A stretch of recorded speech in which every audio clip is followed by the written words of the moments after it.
नमस्कार। श्री गणेशाय नमः। आज से मैं आपको भगवान श्री गणेश जी द्वारा ब्रह्म विद्या का उपदेश से दिए गए, जिसे गणेश गीता कहते हैं, उसको सुनाना प्रारंभ करते हैं।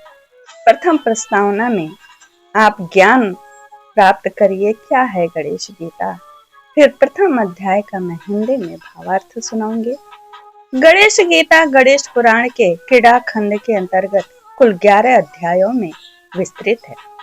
इसमें मूल रूप से संपूर्ण विघ्नों के नाशक गणेश जी द्वारा राजा वरुण को दिए गए ब्रह्म विद्या रूपी उपदेशों का वर्णन है, जिसे व्यास जी द्वारा अनादि सिद्ध योग कहा गया है। इसे सुनकर राजा को मुक्ति पद प्राप्त हो गया। इसे परम ज्ञान को व्यास जी ने सूत जी को सुनाया।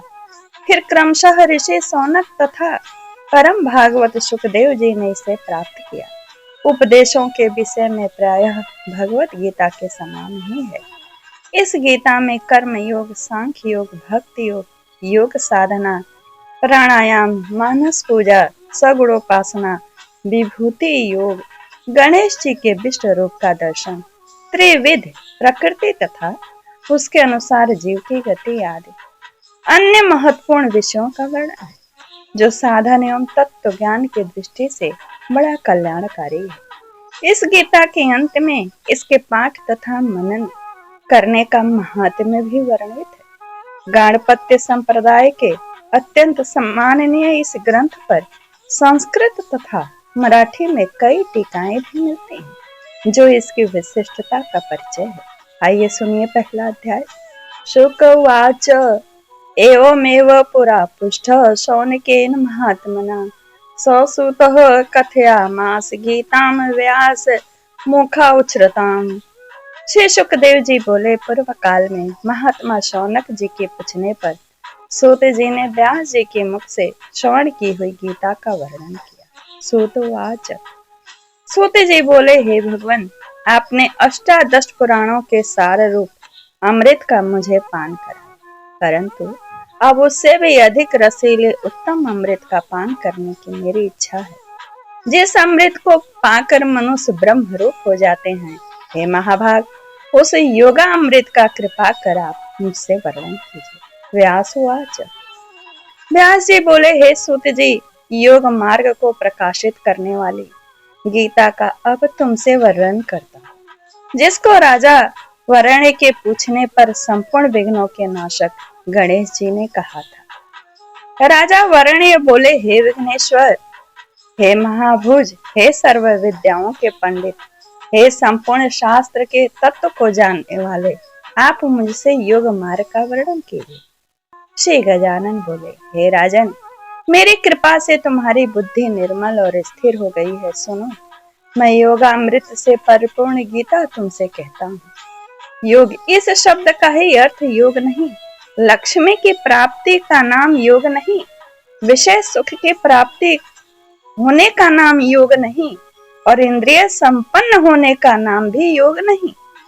हे राजन, माता पिता के समागम का नाम योग नहीं, 8 प्रकार की सिद्धि और बंधु पुत्र आदि की प्राप्ति का नाम भी योग नहीं, अत्यंत रूपवती स्त्री की प्राप्ति का नाम योग नहीं है, राज्य की प्राप्ति तथा हाथी घोड़े की प्राप्ति का नाम भी योग नहीं है, इंद्रपद की प्राप्ति का नाम योग नहीं है। योग द्वारा प्रिय सिद्धि की इच्छा अथवा सत्य लोक की प्राप्ति को भी मैं योग नहीं मानता। हे राजन, शिव पद की प्राप्ति होना, वैष्णव पद की प्राप्ति होना, सूर्य चंद्र और कुबेर के पद की प्राप्ति होने का नाम भी योग नहीं है। वायु स्वरूप, अग्नि स्वरूप, देव स्वरूप, काल स्वरूप, वरुण स्वरूप, निरर्ती स्वरूप अथवा संपूर्ण पृथ्वी के आधिपत्य पाने का नाम भी योग नहीं है। हे राजन, योग अनेक प्रकार का है, परंतु यथार्थ योग वही है जिसको पाकर ज्ञानी लोग विषयों को जीतकर ब्रह्मचर्य पूर्वक संसार से विरक्त हो जाते हैं। ज्ञानी लोग तीनों लोकों को वश में करके संपूर्ण जगत को पवित्र करते हैं उनका हृदय दया से पूर्ण होता है। वे सत पात्रों को ज्ञान भी प्रदान करते हैं। वे जीवन मुक्त होकर परमानंद रूपी सरोवर में मग्न रहते हैं और नेत्र मूंद कर अपने हृदय में स्थित पर ब्रह्म का दर्शन करते रहते हैं। योग से वशीभूत किए अपने चित्त में पर ब्रह्म का ध्यान करते हुए वे संपूर्ण प्राणियों को अपने समान समझते हैं। कहीं किसी प्रकार से स्वयं को छिपाए हुए, कहीं किसी से प्रताड़ित, कहीं किसी से बुलाए गए और कहीं किसी से आश्रित होकर दयापूर्ण हृदय से क्रोध के जीते हुए जितेंद्रिय वे योगी लोकों पर अनुग्रह करने के लिए पृथ्वी पर विचरते हैं। प्रिय राजन, वे केवल देह मात्र को ही धारण करने वाले, मिट्टी, पत्थर तथा स्वर्ण में समान दृष्टि रखने वाले इस प्रकार के महाभाग पुरुष जिस योग के द्वारा दृष्टि गोचर हो जाते हैं, उस श्रेष्ठ योग को मैं तुमसे अब कहता हूँ, सुनो। जिसके श्रवण करने से प्राणी पापों से और भव सागर से मुक्त हो जाता है। हे राजन, शिव, विष्णु, शक्ति, सूर्य और मुझ में जो अभेद बुद्धि रूप योग है, उसे को मैं यथार्थ योग मानता हूँ। मैं ही अपनी लीला से अनेक वेश धारण करता हुआ इस जगत की उत्पत्ति, पालन और संहार करता हूँ। हे प्रिय, मैं ही महाविष्णु, मैं ही सदाशिव, मैं ही महाशक्ति और मैं ही सूर्य हूँ। एकमात्र मैं ही मनुष्यों का स्वामी हूँ। विष्णु, शिव, शक्ति, सूर्य तथा गणेश, इन 5 प्रकार से मैं पूर्व काल में उत्पन्न हुआ हूँ। मैं जगत के कारण भी कारण हूँ। मुझको अज्ञानी लोग नहीं जानते। अग्नि, जल, पृथ्वी, आकाश, वायु, ब्रह्मा, विष्णु, रुद्र, लोकपाल और 10 दिशाएं, 8 वसु, मुनि, गौ, मनु, पशु, नदी, समुद्र, यक्ष, वृक्ष, पक्षियों के समूह, 21 स्वर्ग, नाग, 7 वन, मनुष्य, पर्वत, मध्य, सिद्ध, राक्षस इत्यादि सब मुझसे ही उत्पन्न हुए हैं। मैं ही सबका साक्षी, संपूर्ण जगत का नेत्र, सभी कर्मों से अलिप्त, निर्विकार, अप्रमेय, अव्यक्त, संपूर्ण जगत में व्याप्त और अविनाशी हूँ। हे राजन, मैं ही अव्यय आनंद स्वरूप पर ब्रह्म हूँ।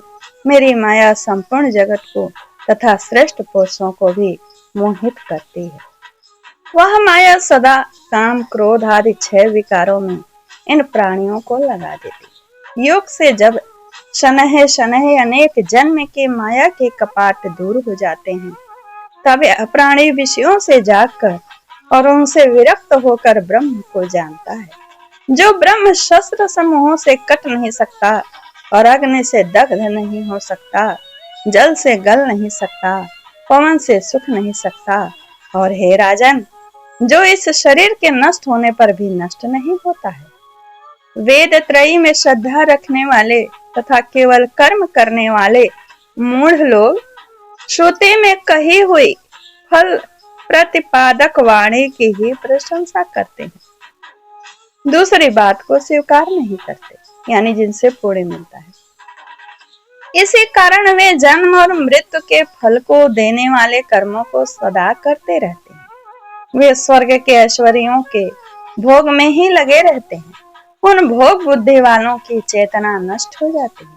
हे राजन, वे स्वयं ही अपने निमित्त बंधन बनाते हैं। मूढ़ और कर्म परायण मनुष्य संसार चक्र में पड़े रहते हैं। जिसके लिए जो कर्म विधान है, वह कर्म मुझे अर्पण कर देना चाहिए, तभी इन प्राणियों के कर्म रूप बीजों के महान अंकुर नष्ट हो सकते हैं। चित्त की शुद्धि ही विज्ञान की प्राप्ति में प्रधान साधन होती है। विज्ञान के द्वारा ही ऋषियों ने पर ब्रह्म को जाना है। हे राजन, इस कारण से जो भी कर्म करें वह बुद्धि युक्त होकर करें। किसी को स्वकर्म और स्वधर्म का त्याग नहीं करना चाहिए। यदि कोई कर्म का त्याग करेगा तो उससे उसे सिद्धि की प्राप्ति नहीं हो। ज्ञान में प्रथम अधिकार भी कर्म से ही प्राप्त होता है। कर्म से शुद्ध हृदय होकर, साधक होकर अभेद बुद्धि को प्राप्त होता है। उसी का नाम योग है, जिससे प्राणी अमर हो जाता है। हे राजन, मैं दूसरा उत्तम योग कहता हूँ, तुम उसे सुनो। पशु, मित्र, पुत्र, शत्रु, बंधु तथा प्रियजन में समान दृष्टि करनी चाहिए। बाहर भीतर एक सी दृष्टि रखते हुए सुख दुख क्रोध हर्ष भय इनमें समान रहना चाहिए। रोग की प्राप्ति हो चाहे भोग की प्राप्ति हो, जय हो या विजय हो, लक्ष्मी की प्राप्ति हो या अप्राप्ति, हानि लाभ जन्म मरण इन सब में मन को समान रखना चाहिए। संपूर्ण वस्तुओं में समान भाव से बाहर भीतर मुझे स्थित जानना। सूर्य चंद्रमा जल अग्नि शिव शक्ति वायु ब्राह्मण सरोवर पापहारी महानदी तीर्थ क्षेत्र विष्णु संपूर्ण देवता यक्ष उरग गंधर्व मनुष्य और पक्षी इन सब में जो मुझे सदा समान दृष्टि से देखता है, वही योग को जानने वाला कहलाता है। हे राजन, जो ज्ञान द्वारा इंद्रियों को विषयों से हटाकर सर्वत्र समान बुद्धि रखता है, वही मेरी दृष्टि में योगी है। अपने धर्म में आसक्त चित्त वाले प्राणी की दया योग से जो आत्मा और अनात्मा के विचार की बुद्धि उत्पन्न होती है, उस बुद्धि के योग का ही नाम योग है। उसी बुद्धि के न होने से यह प्राणी धर्म का त्याग कर देता है। इस कारण योग में बुद्धि लगाना उचित है। कर्तव्य कर्मों में कुशलता ही योग है। जितेंद्रिय और बुद्धिमान व्यक्ति धर्म और अधर्म के फल का त्याग करके जन्म बंधन से मुक्त होकर अनामय परम पद को प्राप्त होता है। जब इस प्राणी की बुद्धि अविद्या के अंधकार से अविद्या से रहित होकर तब क्रम से इस प्राणी का सकाम वेद वाक्य आदि को में वैराग्य हो जाता है। वेद के वाक्यों में जब तीनों वेदों में प्रतिपादित किए गए सकाम कर्म से यह बुद्धि पूर्णतः और परमात्मा में लगकर निश्चल हो जाती है, तब इस प्राणी को योग की प्राप्ति होती है। हे प्रिय, जब यह बुद्धिमान व्यक्ति मन की संपूर्ण इच्छाओं को त्याग कर दे और अपने आत्मा में आप ही से संतुष्ट हो जाए, तब यह स्थिर बुद्धि कहलाता है।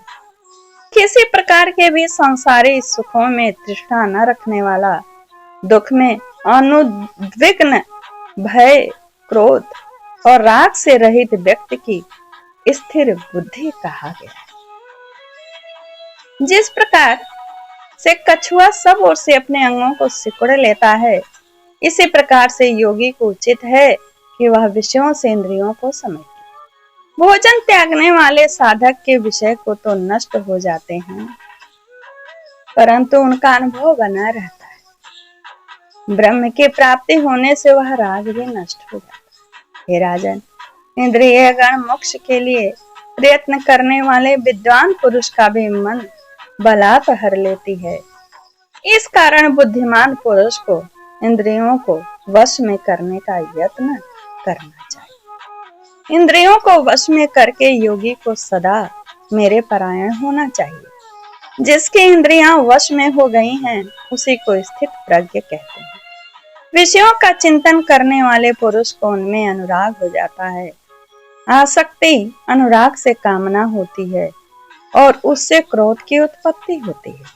क्रोध से अज्ञान की उत्पत्ति और इससे स्मृति भ्रंश होता है।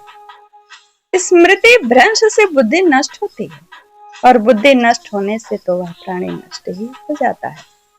अनुराग और द्वेष से रहित अपने वश में आई इंद्रियों से विषयों का भोग करके भी चित्त को अपने वश में रखने वाले महापुरुष संतोष और शांति को प्राप्त होते हैं। संतोष की प्राप्ति होने से तीनों प्रकार के दुख नष्ट हो जाते हैं। इसी प्रकार स्थिर प्रज्ञा वाले योगी का मन प्रसन्न रहता है। हे राजन, बिना चित्त प्रसन्न हुए बुद्धि की प्राप्ति नहीं होती है और बुद्धि के बिना श्रद्धा नहीं होती।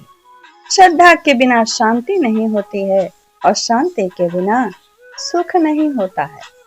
पवन जिस प्रकार नाव को जल में डुबो देता है, वैसे ही जो मन विषयों में विचरने वाले अवशीभूत इंद्रिय रूपी घोड़ों के पीछे भागता है, वह प्रज्ञा को हर लेता है।